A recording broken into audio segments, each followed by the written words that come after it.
Thailand is world famous for its incredible oceanside environment. It doesn't get any better than when you get out on the islands, which is exactly what we're going to do today. Come on, I'll show you around.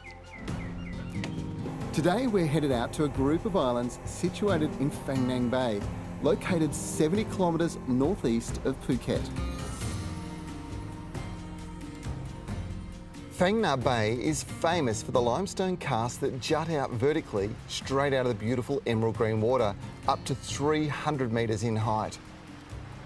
The bay in the Strait of Malacca covers over 400 miles of coast between Phuket and Krabi and is edged by a mangrove forest waiting to be explored, and everything is a photo memory waiting to happen.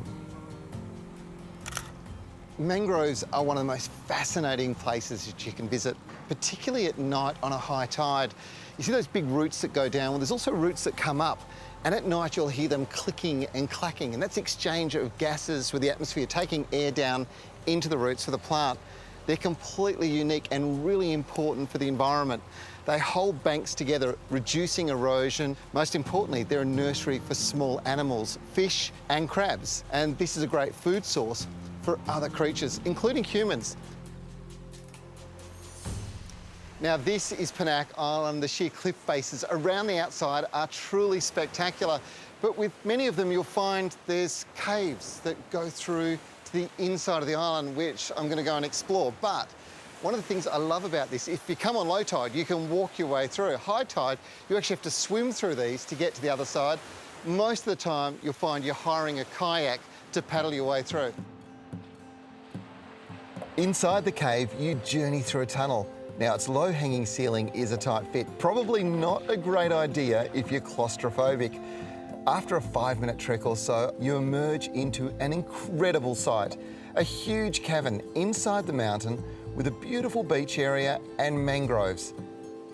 This oasis is well worth the visit. The beauty of this space is surreal, and you can't help but be awed by the experience of walking through it. But there's more to see, so I've got to keep moving. Cruising from the nearby mangrove forests, there are plenty of places to see and to take a break. Koh Hong is a beautiful little fishing village that seems to float on top of the water. It is an island and home to over 1,500 people, all descendants of tow babu, who came here from Indonesia 200 years ago. It's really quaint and colourful and the perfect place for lunch. Over 2,000 people live in houses and buildings that are built on stilts over the surrounding shallow sea. This is because the law during the time limited land ownership to the people of Thai national origins, and therefore the fishermen here had to build their houses on stilts. Today, they have quite the community going. One of the great stories about this village involves the soccer playing pitch behind us. You see, back in 1986, the World Cup was being played in Mexico, and the local kids were such big fans they got to see it on TV for the first time, and it inspired them to create a floating football pitch. And guess what? Today, Phang Nga FC is one of the best soccer teams in the whole of the amateur Thai league. The next stop on our island hopping tour is Koh Hong Island. The island's name, Hong, means room. This is best seen by kayak, so I teamed up with a guide who paddled me through.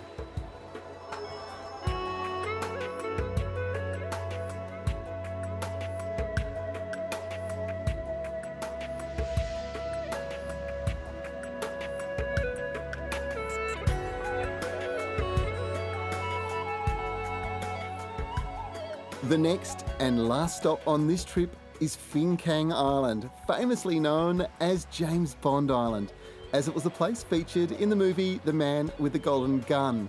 And today it's quite the tourism mecca. Its landscape is absolutely amazing, and it's well worth the effort visiting.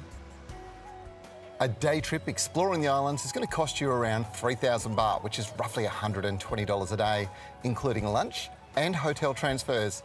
It's great value for a spectacular day out island hopping.